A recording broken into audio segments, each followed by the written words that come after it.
नमस्कार साथियों, मैं तुषार जोशी स्वागत करता हूं आप सबका अपने स्टडी चैनल एग्जाम 5 में। तो आज हम एनटीपीसी 2016 के जो प्रीवियस ईयर्स में जो क्वेश्चंस आए हुए हैं अलग अलग डे और अलग अलग शिफ्ट में, उन क्वेश्चंस को आज हम सॉल्व करेंगे। ये कुछ 3 क्वेश्चंस हैं जो अलग अलग डे अलग अलग शिफ्ट में आए हुए हैं। आज हम इनको सॉल्व करेंगे। देखिए फर्स्ट क्वेश्चन, 70 से 100 के बीच अभाज्य संख्याओं का योग ज्ञात करें, है ना।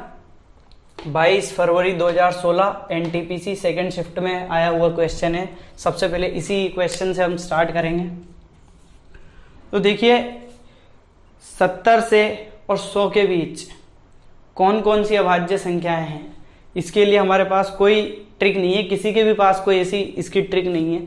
उन संख्याओं को तो हमको याद ही करना पड़ेगा, समझना ही पड़ेगा कौन कौन सी, लेकिन हमको ये जरूर पता है कि कितनी संख्याएं हैं।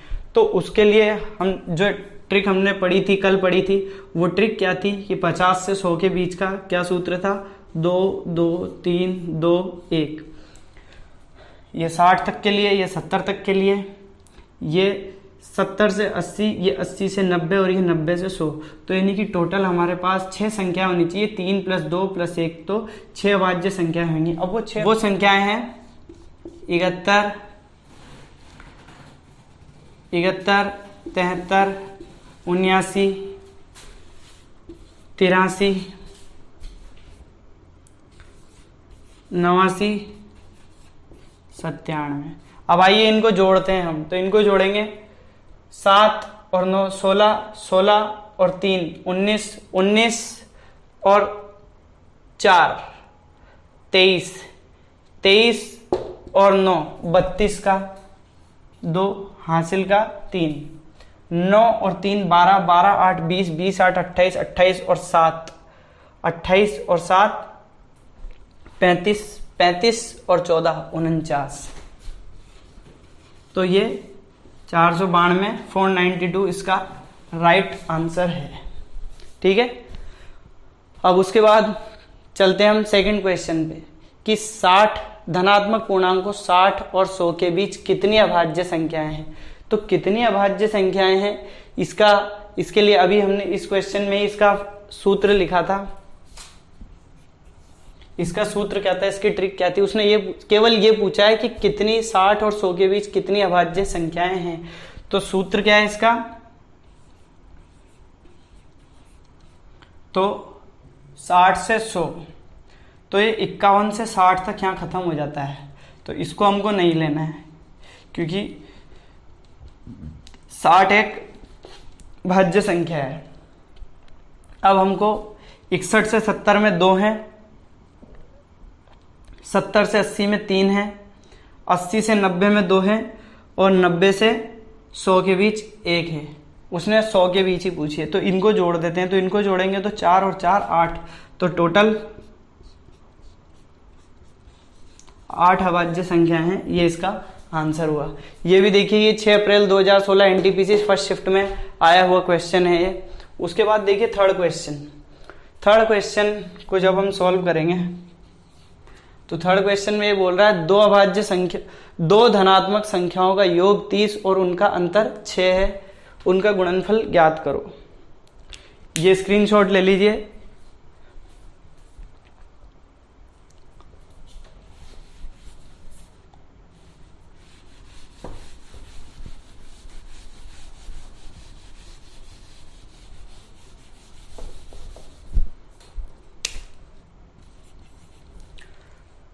योग 30 और अंतर 6, तो मैं मान लेता हूं कि वो अभाज्य संख्याएं x और y हैं।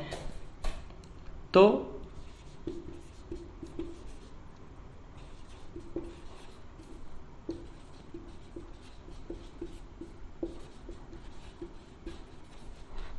अब योग 30 x + y और x - y कितना दिया है, 6। सॉल्व कीजिए। अब यहाँ क्या होता है, लोगों को कई बार ये पता नहीं होता कि कब जोड़ना है कब घटाना है। तो देखिए यहाँ पे अपोजिट साइन है, या तो ये दोनों का अपोजिट साइन हो या इन दोनों का अपोजिट साइन हो। जब भी एक में से कहीं भी साइन अपोजिट होगा तब हम जोड़ देंगे। अगर यहाँ पे भी प्लस होता तब हम घटाते। घटाने का मतलब ये होता है कि हम माइनस से मल्टीप्लाई करते हैं, लेकिन अब हम जोड़ रहे हैं, तो जोड़ रहे हैं तो इसलिए ये ऐसा का ऐसा बन जाएगा। और क्या होगा उसमें कि ये y से y कैंसिल आउट हो गया और ये x और x हो गया 2x इज इक्वल्स टू 30 और 6 36। तो x बराबर क्या आ गया 18 आ गया, x बराबर 18 आ गया। अब x का मान इन दोनों इक्वेशन में से किसी भी इक्वेशन में जब हम रखेंगे तो हमारे पास y की वैल्यू क्या आएगी, जब x की वैल्यू 18 रखेंगे तो y की वैल्यू आपके पास 12 आएगी। थोड़ा सा सोचिए कि अगर हम यहाँ x की जगह 18 रख दूं तो y की वैल्यू क्या रखूंगा कि 30 बन जाएगा। तो ये कैलकुलेशन हमारे दिमाग में बहुत जल्दी से जल्दी आनी चाहिए कि मैं 12 रखूंगा तब इन दोनों का जो एडिशन होगा वो 30 बन जाएगा, तो y बराबर 12 आ जाएगा। अब 18, तो उसने क्या पूछा है उनका गुणनफल, तो x डॉट y ज्ञात करना है। तो 18 इंटू 12, 18 12 216 होता है, तो 216 इसका राइट आंसर है। ये एग्जाम आपका 6 अप्रैल, 18 जनवरी, 22 फरवरी 2016 को एनटीपीसी के फर्स्ट शिफ्ट में आया हुआ है क्वेश्चन है। ये बहुत इंपॉर्टेंट क्वेश्चन है। इस टाइप के ही रेलवे में इस टाइप के ही कंसेप्चुअल क्वेश्चंस आपसे पूछे जाते हैं। बहुत ज़्यादा कैलकुलेशन वाला जो क्वेश्चंस होते हैं वो आपको नहीं आएंगे, क्योंकि वो बैंक वाले पेपर में आते हैं, बैंक पीओ वगैरह में। और जहाँ डीप कंसेप्ट लगेगा वो आपके एसएससी में आते हैं, एसएससी सीजीएल और सीएचएसएल में। रेलवे में केवल जनरल मैथमेटिक्स का क्वेश्चन आता है जिसमें थोड़ी सी आपकी कंसेप्ट चेक किए जाते हैं और थोड़ी आपकी कैलकुलेशन चेक की जाती है। तो इसको भी, इसका स्क्रीनशॉट ले लीजिए आप, और चलते हैं अब हम नेक्स्ट क्वेश्चन की तरफ। तो ये देखिए, अब ये 2 क्वेश्चन हैं, ये फोर्थ क्वेश्चन की तरफ चलते हैं। इसमें ये बोल रहा है 2 संख्याओं का अनुपात 2:3 है, उनका योग 210 है, छोटी संख्या ज्ञात करो। और 30 अप्रैल 2016 को फर्स्ट शिफ्ट में आया हुआ क्वेश्चन है। और दूसरा क्वेश्चन क्या है, छोटी से छोटी 6 अंकों की संख्या ज्ञात करो जो 18 का गुणज है, छोटी से छोटी। और ये 31 मार्च 2016 को सेकंड शिफ्ट में आया हुआ क्वेश्चन है। तो अब हम फोर्थ क्वेश्चन से स्टार्ट करते हैं।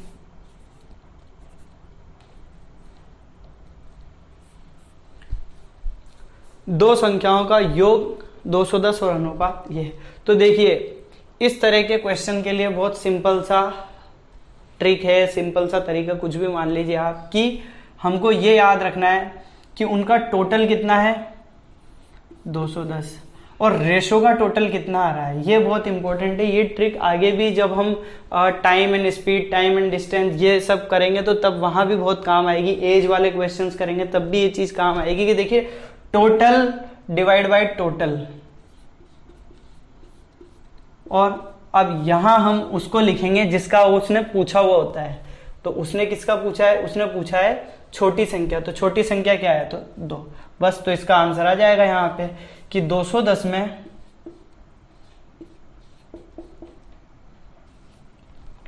तो इसका आएगा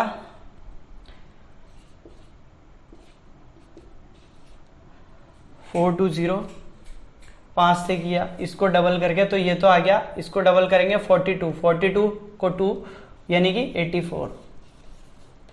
तो इसका आंसर आ गया 84। अच्छा, अगर वो यहां पे ये पूछता कि बड़ी संख्या ज्ञात करो,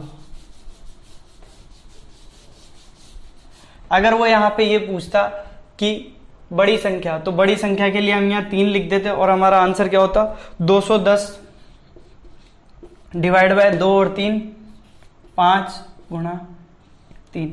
अब देखिए 5 को हमको ऐसे डिवाइड करके नहीं देखना या काटना नहीं है। सबसे 5 का भाग देने के लिए किसी भी संख्या में एक बहुत अच्छी ट्रिक है कि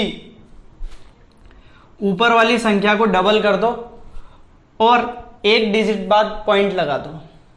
ऊपर वाली संख्या को डबल करना है, जैसे 5 का भाग लगाना है तो हमको क्या करना है, ऊपर वाली संख्या को डबल कर दो और 1 डिजिट के बाद पॉइंट लगाना है। इसका कंसेप्ट ये होता है कि नीचे हमने 10 बना दिया, ऊपर और नीचे हमने 2 से मल्टीप्लाई कर दिया, इसलिए ऊपर वाली संख्या को तो डबल करना होता है और नीचे वाला ये 10 बन गया, इसलिए हम 1 डिजिट के बाद पॉइंट लगा देते हैं। ये कंसेप्ट होता है इसके पीछे। और इससे कैलकुलेशन थोड़ी फास्ट होती है, टाइम बचता है, हर एक सेकंड एग्जाम में मैटर करता है, तो इसलिए तो इसको डबल किया हमने, तो ये क्या हो जाएगा 410 हुआ था, पॉइंट लगाया तो ये 0 हट गई, 10 से डिवाइड किया तो ये क्या बचा 42 को 3 से मल्टीप्लाई करा तो 6, तो ये 126, ये इसका आंसर आ जाएगा। ठीक है, अब हम नेक्स्ट क्वेश्चन की तरफ चलते हैं।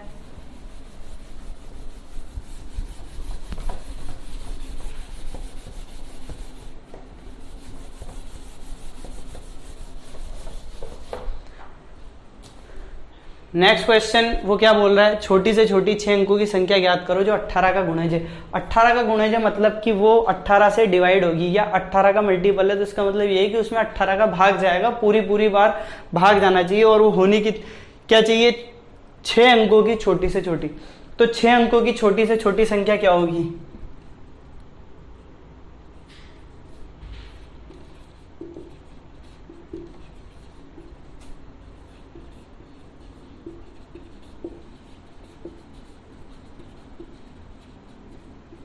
छह अंकों की छोटी से छोटी संख्या होगी 1 0 0 0 0 और ये 0, 1 2 3 4 5 6, ये 6 अंकों की छोटी से छोटी संख्या हो गई। अब इसमें हमको किसका 18 का भाग देना है, तो ठीक है, तो अब हम जब इसको यहां 18 से भाग देकर देखते हैं,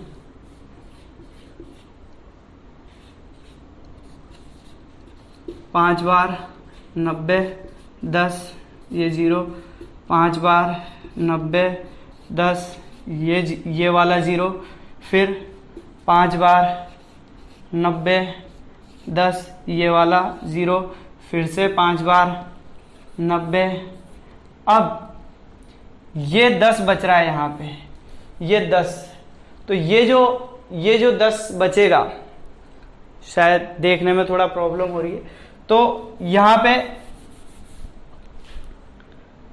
ये 10 बचा, वो 0 हमने उतारा, ये 90 और लास्ट में ये 10, तो ये जो 10 बच रहा है, ये 10 और ये 18 हमको छोटी से छोटी बनानी है। तो एक शर्त ये होती है कि या तो मैं इस 10 को हटाता, इस 10 को हटाऊं, लेकिन इस 10 को अगर मैंने हटा दिया तो यह संख्या कम हो जाएगी, तो ये तब 5 अंकों की बन जाएगी। हमको 6 अंकों की छोटी से छोटी संख्या बतानी है जो 18 से पूरी तरह से डिवाइड हो जाए। इस चीज से हमको यहाँ पे कोई मतलब नहीं है, तो हमको इसको 18 बनाना पड़ेगा। अगर हम इसको 18 बना देंगे तो ये 18 से पूरी बार डिवाइड हो जाएगा। तो हमको इसको 18 बनाने के लिए क्या करना पड़ेगा, इसमें 8 जोड़ना पड़ेगा। तो इसलिए अब वो संख्या क्या आ जाएगी,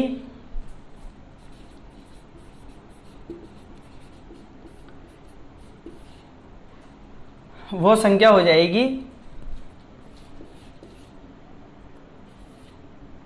या ऐसे कर लीजिए,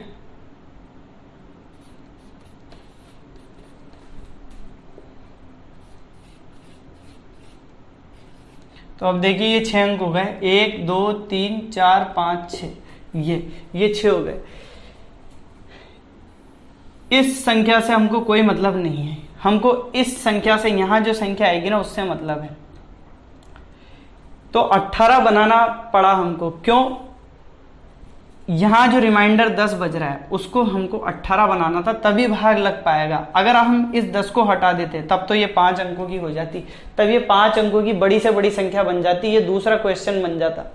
और जहां हमसे पूछ रहा है कि 6 अंकों की छोटी से छोटी संख्या, तो 6 अंकों की छोटी से छोटी संख्या को बनाने के लिए हमको इस 10 को 18 बनाना था, तो हमको 8 जोड़ना पड़ा। यही स्टेप सबसे इंपॉर्टेंट है। तो 10 में 8 जोड़ा, मतलब कि हमको ये जो 10 बच रहा था इसमें से, उसमें हमको 8 जोड़ना पड़ा, तो ये हमको 1 लाख में, और 8 जोड़ा तो 1,08,000 इस संख्या का ये आंसर है। तो चलते हैं हमारे अगले क्वेश्चन की तरफ। तो हमारा अगला क्वेश्चन है, ये देखिए, एक संख्या प्रणाली में 14,528 को एक संख्या से विभाजित करने पर भागफल 83 और शेषफल 3 प्राप्त होता है। भाजक ज्ञात करो। ये आरआरबी एनटीपीसी 18 अप्रैल को फर्स्ट शिफ्ट में, 12 अप्रैल को थर्ड शिफ्ट में 2016 में आया हुआ क्वेश्चन है। तो इस क्वेश्चन के लिए देखिए एक सूत्र होता है। सूत्र यह है कि भाजक इंटू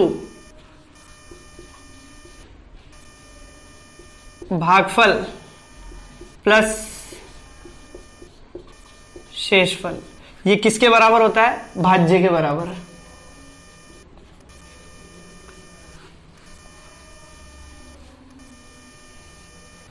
भाज्य बराबर भाजक इंटू भागफल प्लस शेषफल।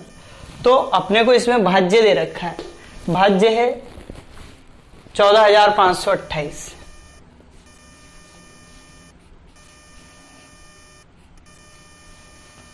भाजक हमको ज्ञात करना है, हमने x मान लिया। ये हमारे पास 83 गिवन है। शेषफल हमारे पास 3 दिया हुआ है। इसके नेक्स्ट स्टेप में हम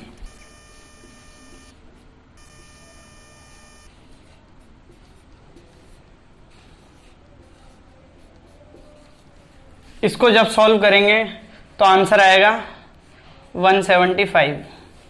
यही हमारा आंसर है, कुछ भी नहीं है, इजी क्वेश्चन है। बस हमको ये सूत्र याद होना चाहिए कि भाज्य बराबर भाजक इंटू भागफल प्लस शेषफल। अब भाजक, भाज्य और भागफल ये सब क्या होते हैं? ये सब वैसे तो आपको पता है, फिर भी एक बार मैं बता देता हूं। जब हम भाग देते हैं तो भाज्य इस जगह लिखा जाता है और जो यहां आता है वो भागफल होता है। इसको यहां भी लिख देते हैं लोग, और जो यहां होता है वो क्या होता है? वो भाजक होता है। और जो शेषफल तो आप लोग सब जानते ही हैं, यहां शेषफल। ये देखिए भाजक, ये रहा भाजक, ये भाजक यहां आएगा। भाजक इंटू भागफल प्लस शेषफल, ये किसके बराबर होगा? ये भाज्य के बराबर होगा। तो इस क्वेश्चन में इस सूत्र से डायरेक्ट ये क्वेश्चन हो जाएगा। काफी सिंपल क्वेश्चन है, ठीक है। नेक्स्ट क्वेश्चन है 72 से कम सभी विषम प्राकृत संख्याओं का योग ज्ञात करो। ये 18 अप्रैल 2016 को फर्स्ट शिफ्ट में आया है। क्या है क्वेश्चन? 72 से कम सभी विषम प्राकृत संख्याओं का योगफल ज्ञात करना है। 72 से कम, तो इसमें देखिए जब 72 से कम सभी विषम प्राकृत संख्या, तो इसमें कहां से स्टार्ट होगी? 1 से 3, 5, 7, कहां तक? 71 तक, क्योंकि 72 एक सम संख्या, तो 72 से कम मतलब कि ये कहां तक आ जाएगी? 71 तक। तो इसमें देखिए ये एक एपी बन रही है। एपी मतलब समांतर श्रेणी बन रही है। एपी बन रही है अर्थमेटिकल प्रोग्रेशन, या जिसको समांतर श्रेणी भी बोलते हैं, है ना। इसमें सारवंतर, सारवंतर को डी से डिनोमिनेट करते हैं, तो सारवंतर क्या हो जाता है? यहाँ पे सारवंतर हो जाएगा यहाँ पे 2, ठीक है। प्रथम पद 1 हो जाएगा, अंतिम पद 71 हो जाएगा, और कुल पद टोटल टर्म्स तो वो कितनी हो जाती हैं? कुल पद कितने हो जाएंगे? तो कुल पद हो जाएंगे 36, n बराबर 36 है। तो इस क्वेश्चन को 2 तरीकों से किया जा सकता है। बस इस क्वेश्चन में हमको यह ध्यान रखना है कि कहां से स्टार्ट हो रहा है और कहां तक जा रहा है। तो 72 से कम सभी विषम प्राकृत संख्याओं का, ठीक है। विषम प्राकृत संख्याएं मतलब ऑड नेचुरल नंबर। तो ऑड नेचुरल नंबर्स क्या होंगे? ये सब होंगे 1, 3, 5, 7, 9, 11, 71 तक। तो ये देखिए एपी में n पदों का योगफल, समांतर श्रेणी में n पदों का योगफल के लिए ये सूत्र होता है सम ऑफ n बराबर n/2 bracket 2a plus n-1 into D. ये फॉर्मूला होता है। इस फॉर्मूले में जब हम वैल्यू रखेंगे तो n कितना है? Number of 36/2। 2a प्रथम पद 1 प्लस n कितना है 36 माइनस 1 और d कितना है 2।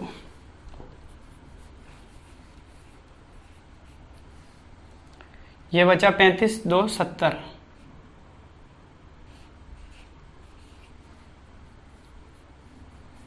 तो इसको सॉल्व करेंगे।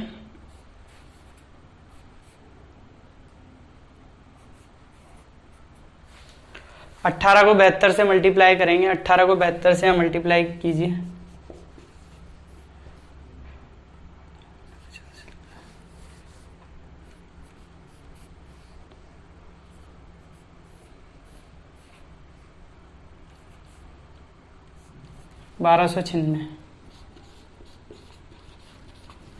ये 1296 इस सवाल का आंसर आ रहा है। ठीक है, ये तो हुआ एक टाइप। दूसरा एक और टाइप है, उस टाइप से भी हम इस क्वेश्चन को कर सकते हैं। उसमें ये होता है कि प्रथम पद प्लस अंतिम पद डिवाइड बाय 2 कुल संख्या। दिख पा रहा है? ठीक है, अब इसमें देखिए प्रथम पद क्या है अपना 1, अंतिम पद 71, कुल संख्या 36। तो ये क्या हो गया 72/2 गुणा 36। तो ये क्या हो जाएगा, इसको इससे काटेंगे 36 और 36, तो ये है 36 × 36 या 36 का स्क्वायर कितना होता है 1296 होता है। तो ये आ जाएगा 1296, इसका आंसर हो जाएगा। ये दोनों में से आप किसी भी टाइप से इस क्वेश्चन को, इस सवाल को आप सॉल्व कर सकते हैं। ये वाला ज़्यादा अच्छा है तरीका। ठीक है, चलते हैं अपने नेक्स्ट क्वेश्चन की तरफ। निम्न में से कौन सी संख्या 11 से विभाज्य है? ये 18 अप्रैल 2016 को थर्ड शिफ्ट में आया हुआ क्वेश्चन है।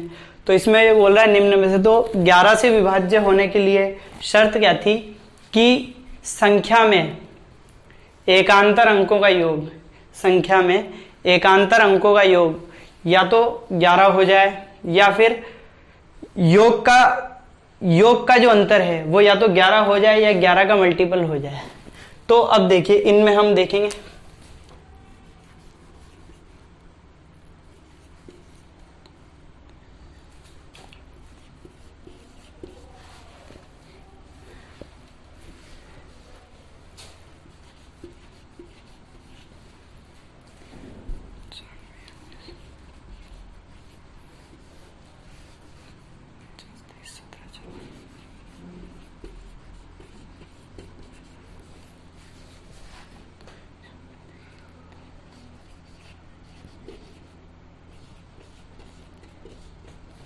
तो अब देखिए इसमें हमको जोड़ते हुए चलना है। 4 और 3 7, 7 और 6 13, 13 और 8 13 और 8 21। अब इनको जोड़िए 5 और 3 8, 8 और 7 15, 15 और 7 23, 15 और 7 22। ये नहीं है, क्यों? देखिए वापस से मैं बताता हूं।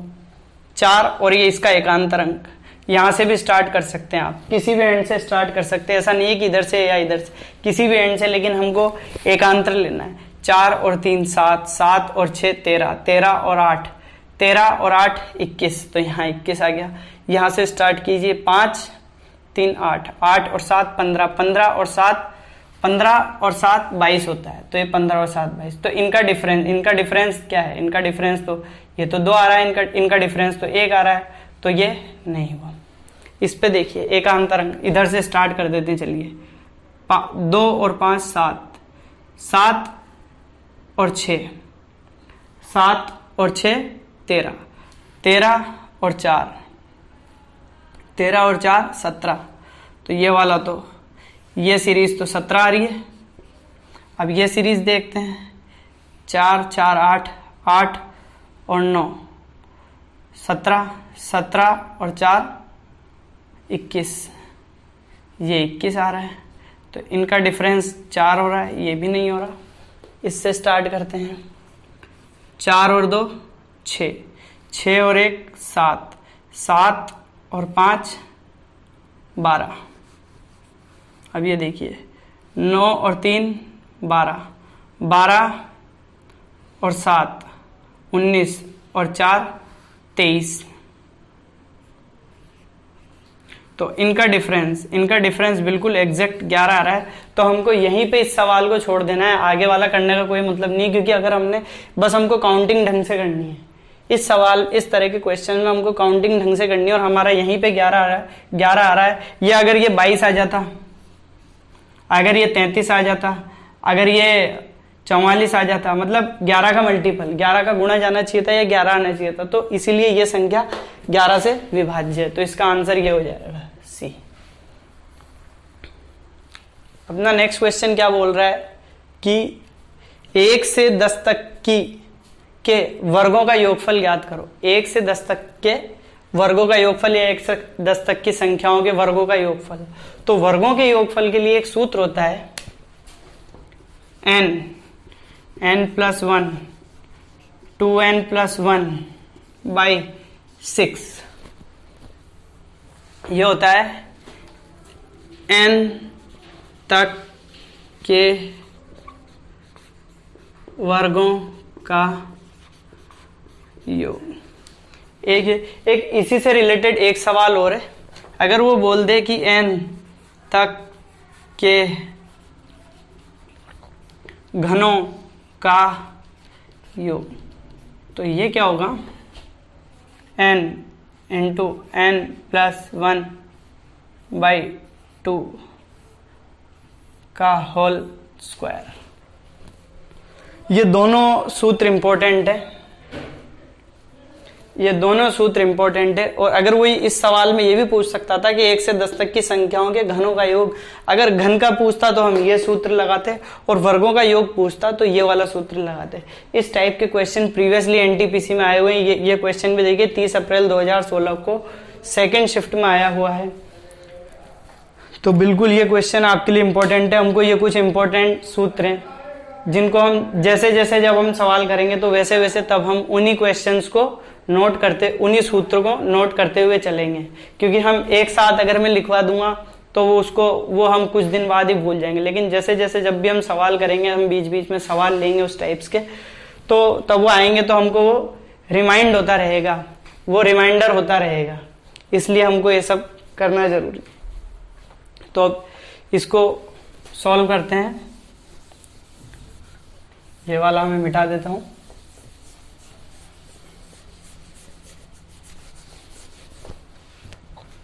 ये सूत्र है, इस सूत्र में इसको रखेंगे n कितना है 10 + 1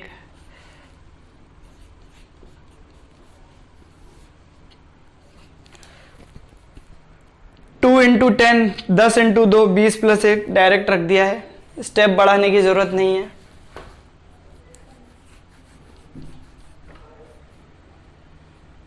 बीस और 1 21 / 6। अब देखिए सबसे बढ़िया तरीका, 3 से काटा 7 बार, 3 से काटा 2 बार, 2 से काटा 5 बार, 55 × 7। तो 55 को जब 7 से मल्टीप्लाई किया जाएगा तो इसका आंसर आएगा 385। ये इसका राइट आंसर है 385। इस सूत्र से डायरेक्टली आप इस क्वेश्चन को सॉल्व कर सकते हैं। ये सूत्र हमको कुछ ऐसे इंपॉर्टेंट 8 से 10 सूत्र तो याद ही रखने पड़ेंगे। उनको हम डेली बेसिस पर जब भी क्वेश्चन आएंगे उनके प्रैक्टिस करते हुए चलते चलेंगे, और उनको थोड़े थोड़े टाइम में उनके क्वेश्चंस लाते रहेंगे, जिससे आप लोग भी उनके टच में रहेंगे और हम सबके लिए नए नए टाइप के क्वेश्चंस आएंगे। कहाँ किस तरह के सवाल में किस सूत्र को इम्प्लीमेंट करना है ये भी हम सीखते रहेंगे बीच बीच में। ये देखिए, अब देखिए ये क्वेश्चन, 2.5 किलोग्राम सब्जी का मूल्य 120 रुपए है। 1 किलोग्राम के 3/4 का, 1 किलोग्राम के 3/4, 3/4 का मतलब यही है कि हमको 3 पाव सब्जी का मूल्य ज्ञात करना है, जिसको हम आम बोलचाल में, आम भाषा में बोलते हैं ना कि 3 पाव। तो पाव का मतलब होता है एक्चुअली 250 ग्राम या 250 ml। तो हमको 3/4 यानी कि 3 पाव सब्जी का मूल्य ज्ञात करना है। ठीक है, तो देखो अब इसको हम 2 तरीके से करते हैं। पहला तरीका तो ये होता है कि जो अपना कन्वेंशनल मेथड है कि 2.5 किलोग्राम। अब 2.5 किलोग्राम को कैसे लिखेंगे, या तो आप ऐसे लिख दो, या ये भी 2.5 किलो है,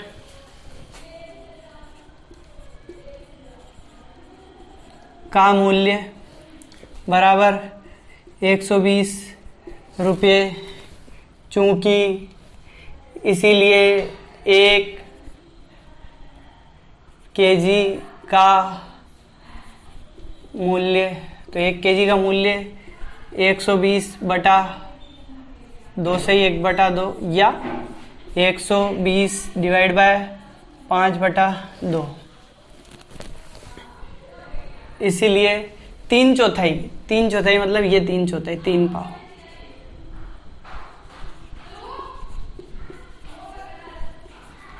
का मूल्य, तो ये क्या हो जाएगा 120, 5, ये 2 ऊपर आ जाएगा, और उसके साथ में हमको इससे भी मल्टीप्लाई कर देना है 3/4 से। ठीक है, तो अब इसमें काट देते हैं 6 बार 12, 36, तो यानी कि ये तो हुआ एक तरीका। अब हम बिल्कुल एक नया तरीका और मैं आप लोगों को बताता हूं, वो परसेंटेज, प्रॉफिट लॉस और रेलगाड़ी और दूरी और पाई चार्ट, बार ग्राफ, और भी बहुत सारे ऐसे चैप्टर्स हैं जिनमें वो तरीका काम में आएगा, और बहुत ही इंपॉर्टेंट तरीका है, बिल्कुल नया तरीका है आप लोगों के लिए। तो उसमें क्या है कि देखिए, प्राचीन समय में क्या होता था कि जो ऋषि मुनि होते थे तो वो तपस्या करते थे, तो उनको भगवान से अस्त्र शस्त्र या शक्तियां प्राप्त होती थी। तो शक्तियां प्राप्त होती थी तो वो शक्ति फिर वो क्षत्रियों को देते थे। तो क्षत्रिय क्या करते थे, युद्ध करते थे तो वो तीर चलाते थे। तो तीर चलाते थे तो तीर हमेशा ऐसे ऊपर आसमान में चलाया जाता था, ऊपर की तरफ, और जिसको लगता था वो तीर वो नीचे गिरता था। तो बस यही तरीका है, ये पूरी कहानी है, पूरी स्क्रिप्ट मैंने आपको तरीका समझ में आ जाए इसलिए बताइए। अब वो स्क्रिप्ट ये है, बहुत ही शॉर्ट में और बहुत कम लिखे हुए बिना हम इस मेथड से इस सवाल को सॉल्व कर सकते हैं। इस नहीं, किसी भी तरह के सवाल को सॉल्व कर सकते हैं, और वो मेथड है ये। वो मेथड है ये कि देखो,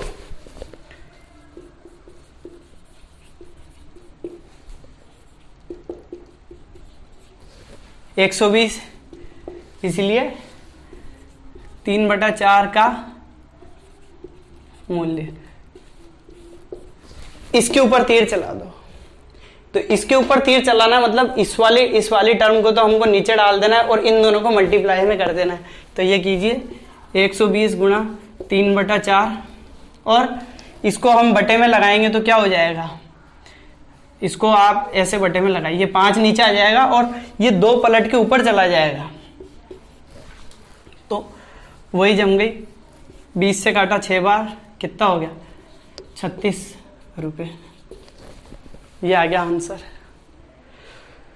इसमें बस यही ध्यान रखना है कि देखो क्या दिया है, 2.5 किलोग्राम। तो 2.5 किलोग्राम का मूल्य 120, जितने का जो भी पूछा होता है उसको नीचे रख दो, यहाँ पे नीचे जमाओ, जिसका अज्ञात है अज्ञात राशि को यहाँ, और इस पे तीर चला दो, यहाँ से तीर चला है इस पे, तो इसको हम नीचे लगा देना है। तो इसको हम बोलते हैं दे पटक नीचे विधि। तो दे पटक नीचे विधि का मतलब है कि इसको नीचे पटक देना है और हमको इन दोनों को मल्टीप्लाई कर देना है। इसी से अगर आप चाहें तो इस पे मैं और एक क्वेश्चन और 1-2 क्वेश्चन और करवा दूंगा। आगे हम इस मेथड को बहुत काम में लेंगे जब हम परसेंटेज पढ़ेंगे, जब हम प्रॉफिट लॉस पढ़ेंगे, या और भी पाई चार्ट, बार ग्राफ और नंबर सिस्टम में भी बहुत काम आएगी ये, संख्याओं पर आधारित प्रश्न जो आते हैं। कैसी लगी आपको हमारी आज की क्लास? अपना रिव्यू कमेंट सेक्शन में जरूर दीजिएगा।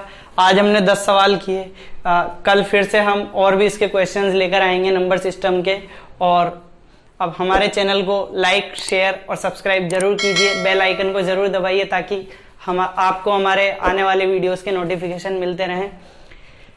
घर में रहें, सुरक्षित रहें। Good bye.